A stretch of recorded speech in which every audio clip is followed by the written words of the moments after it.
Hello, you guys. Welcome to Life Discussions with Dr. Jefferson. I am your host, Dr. Jefferson, and I am going to get into a really interesting conversation today. Life Discussions with Dr. Jefferson is a platform where we are encouraged to have the difficult conversations that guide, shape, and have a direct impact on Black, Brown, and melanated communities in America and abroad. So today we're going to address the conversation that DL Hughley was having and he had a couple of people call in and weigh in their um, render their opinions on this issue with these Black American students requesting for reasonable accommodation as it relates to housing, okay, for Black students. And we're going to talk about the history of it, and we're going to talk about um, some accountability components and things as it relates to their request. And we are going to also have the conversation about what it means for us to not necessarily have a sense of cultural identity.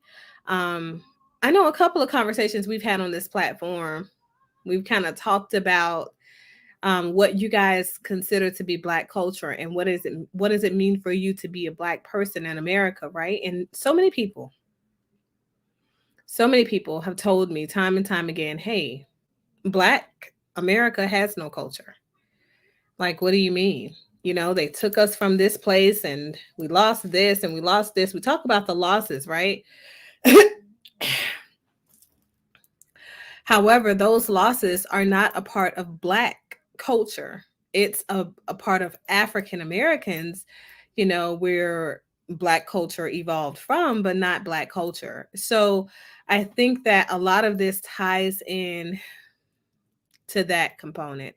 But we're also going to have the conversation around the discriminatory practices and the hardened hearts um, as it relates to people having the discussion, very difficult discussion, and engaging in conversation around people who are not necessarily vaccinated just yet. Okay.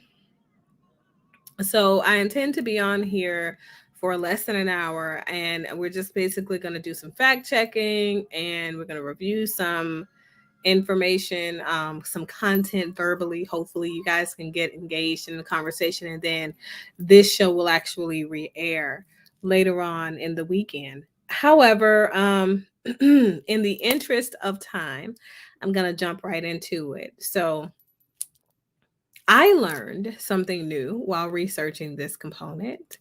I learned that the segregation of student living quarters, events, ceremonies, and both public and private things at colleges historically has been very common for American colleges. Even now, even in today's time, like they segregate and they don't think twice about it. It's a normal thing.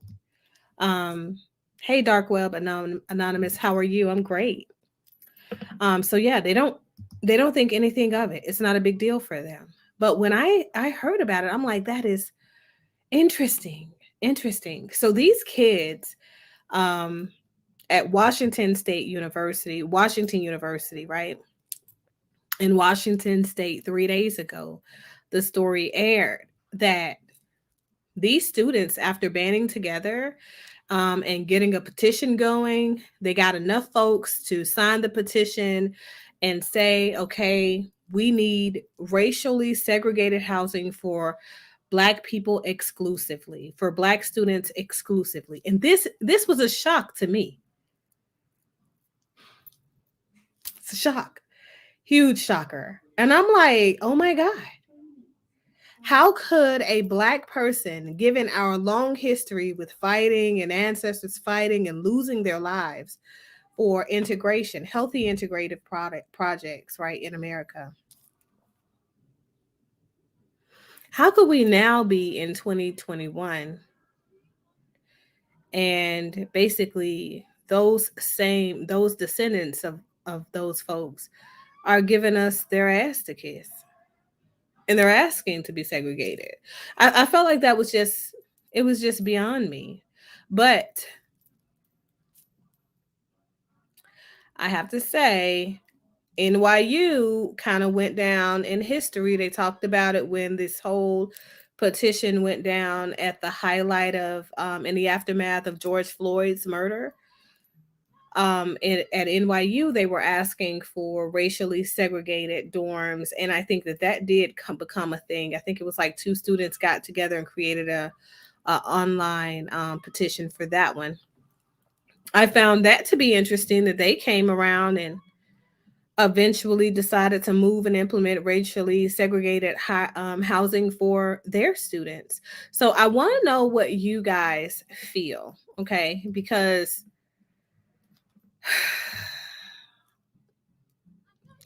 it's interesting to me that all of this is unveiling right now.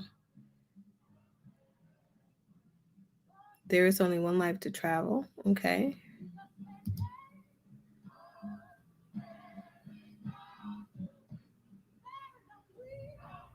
You've been traveling for 3 weeks. Oh my god, on a bike, cross country. I did a cross country trip a long time ago. I won't say what year it was, but a long time ago. Of course, it was in a car then. We didn't have GPSs and things like that back then, but that was very fun for me. But what do you guys think? Like, do you think, let me find this banner, right? Do you feel like segregation is okay as long as it's in the interest of blacks? Like, do you feel like, or do you feel like something else is at bay? What do you feel like we're creating here when we say that black people need all black spaces? Um, I particularly want to go to one of the comments that was aired on DL Hughley's um, radio station, and it's one of the things that I've been saying quite for some, for quite some time now. I've said over and over again, it's just reverse segregation, reverse racism. So as long as we're the ones who are benefiting from said segregation, it's okay. So the thing is, are we a nation where we're okay with going back to racially segregated living?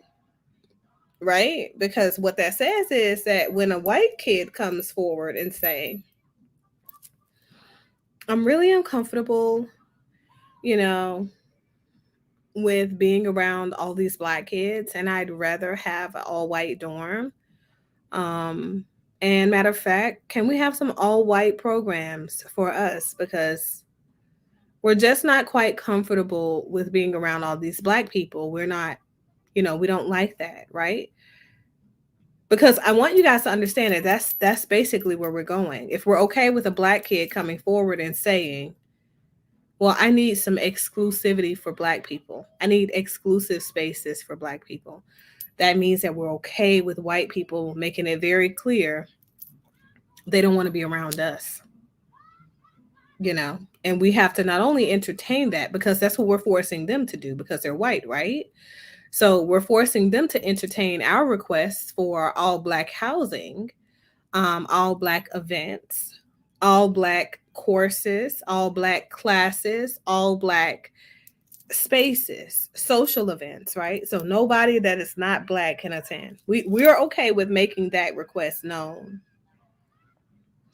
So that means that we're okay with white people saying no blacks allowed, whites only,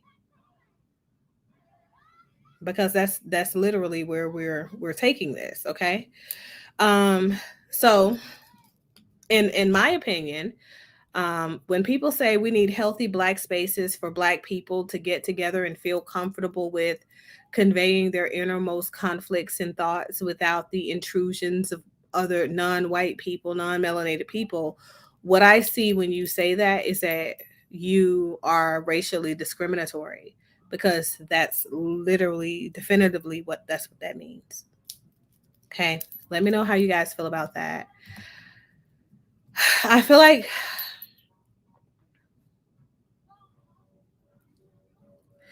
the vast majority of this entitlement, because this is one of the points in which D.L. Hughley spoke to. I feel like the vast majority of the entitlement of this generation, Gen Z, Gen Xers, or whatever, I feel like a lot of these people either have misinformation from a lack of insight in textbooks, right, and things like that. And I feel like some of them, they have zero ties to their cultural identity. And many of the people that I've even interviewed on this platform have told me, even the ones that are not part of that generation but a little bit older, they don't feel like Black culture has a significant earmark in history, right? So there is no such thing as Black culture for them. So I'm curious as to whether or not you guys feel like that is a part of the issue, and that's, and maybe these kids aren't really entitled. Maybe they're feeling like, okay, this is all right, because if we are a country that says that we thrive on division, that we need our separate spaces. So what does that mean for all those little black and brown and mixed melanated multicultural children out there? What happens to them when they have to now select a side to be on, but they don't fit in the grand scheme of things? What does that mean? Because that's probably happening more often than not. How lost do these children become as they move along the continuum of development? Like, and what impact does that have longitudinally on our future and what that looks like and how we are remembered in history? um this culture, this society of people, right? So there is that part. Now I want to kind of talk to you guys about this vaccine component, because when people sent me this little piece, little snippet on DL Hughley, the other thing that stood out for me is their comments as far as how he feels about people not becoming vaccinated. He's gone as far as to call Black people unintelligent because those Black people felt like they would be chipped, I think it was his language, by becoming vaccinated. But I want to say this, okay? And I am a person who supports people becoming vaccinated or deciding not to be vaccinated. And I believe that you can be an anti vaxxer, you know, and or a pro vaxxer and still respect the other part of the continuum, right? So we don't have to be so far left or so far right that we forget to take into account that these people are human beings, and you know everybody is equally entitled to their opinions. I think that we should respect people's right to be vaccinated, and we should also respect people's rights to not be vaccinated. I could understand if we were in the middle of something, a movement where the vaccine was proven to be safe and efficient against, I mean, in protecting us against even contracting the illness, right? COVID-19 is not that type of virus. So, what does that mean? It's like you making a decision to stand against a person because they decided to wear a red coat instead of a blue coat out the door. That red coat or that blue coat isn't going to protect them more than the other, right? So I think that we need to be pragmatic. All of the division that is now coming in the aftermath of the COVID-19 thing, all of this division period is very unhealthy for a nation of people that is constantly engaging in the process of grief, constantly engaging in the process of trying to self-heal. We just have so many things going on right now. There are so many more things going on right now. And this racial thing, segregation thing, and to have Black kids spearhead this is really beyond me. I think that this is the conversation we definitely need to be having. I think to demean a person because they choose to not become vaccinated is, it's a little bit childish. It really is. So we have to grow up and grow into accepting people's right to make their own choices over their own bodies, because essentially we're not going to live their life for them. We're not going to provide their health care to them. And we're not going to pay for their funerals. So whether a person decides to become vaccinated, if they die, you're not going to pay for their funeral. If they decide not to get vaccinated, you're not going to pay for their funeral if they die. So why is it so important to you that they become a vaccinated person? With all of these people that have gotten vaccinated and died, I think that we can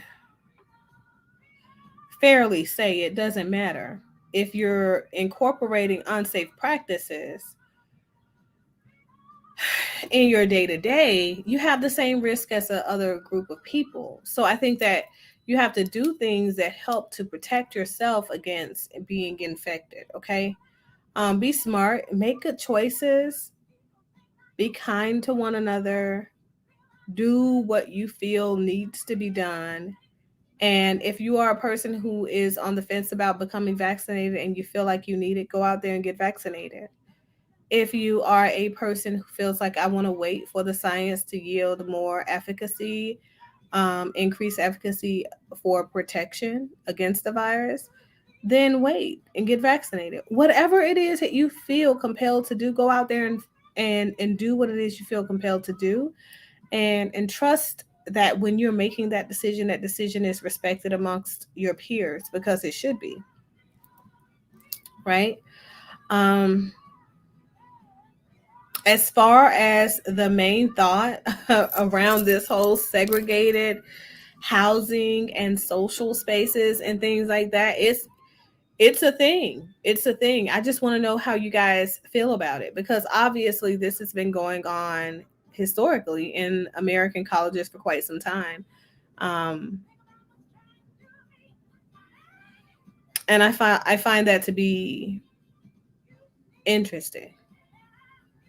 I find that it says that America is not as progressive a country as we once thought it to be. So that is all that I've got, you guys. Hopefully you guys go out there and you are great and you evoke positive energy into the atmosphere around you. Please, please, please, if you find that you cannot be a positive attribution or additive to someone's life, do not go out there and impede on their lives in a negative way, okay? Um, this is a month filled with advocacy, as I mentioned in this morning's video. So I do encourage you guys to go out there and find to support a breast cancer survivor or a person who is currently still going through their cancer battle, and they're overcoming in their daily battle, right, in their daily journey of life. And also, as mentioned by Shannon, the therapist, on my Facebook page earlier, it is also Domestic Violence Awareness Month. And in highlight of that, and in light of that, I want to highlight this Alabama couple who lost their lives in a domestic violence murder suicide situation. Um, I think that we have to be people who understand that we need better distress coping mechanisms. Um, Violence is not the answer. Sometimes we love, and love seems like, it has no end, and it seems to be very painful for us. And if we find ourselves in those spaces where love has more pain than it renders pleasure, we have to ask ourselves, is this love or infatuation? And in asking ourselves these questions, we can alleviate some of the stress that goes along with that relation of love. Relating to that thing is love, right? Um, Even if we have children, we have to ask ourselves those difficult questions. This young lady and her boyfriend, her unborn child, were all killed by her ex husband.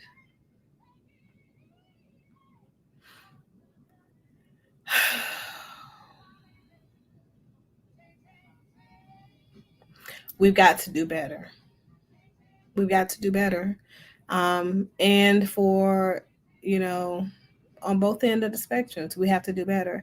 If you know a person who is currently in need, if you know a person who is currently in a crisis, please do not hesitate to call the National Crisis Line for linkage and referrals to the right sources.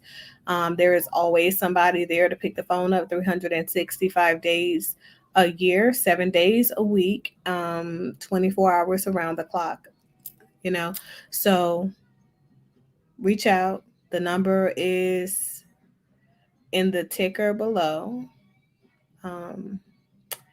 And if you are not already a supporter of this channel, go ahead and click the subscribe button. I am trying to move upward towards 1,000 subscribers by the end of 2021. Go ahead and help me reach that goal, and make sure you share out the content if this resonated with you. Let me know, continue to let me know how you feel about Black people investing in separate living spaces, in segregation, a secretary, right, spaces in colleges. And if you feel like that's where we should be at this point, at this stage of our lives. Hey, Kelso, how are you? But so that is all that I have, you guys. Go out there, be great, put positive energy into the air yet again. And if you can't be positive, don't impede on somebody else's positive light. Later days. Bye.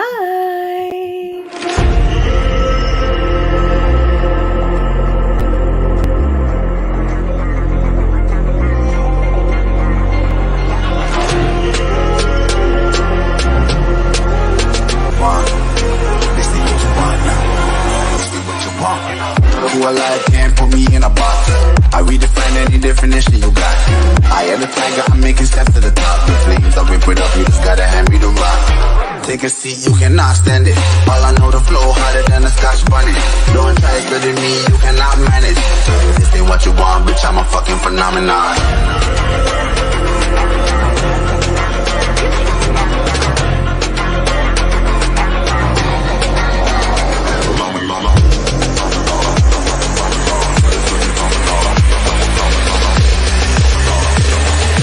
This ain't what you want, bitch, I'm a fucking phenomenon.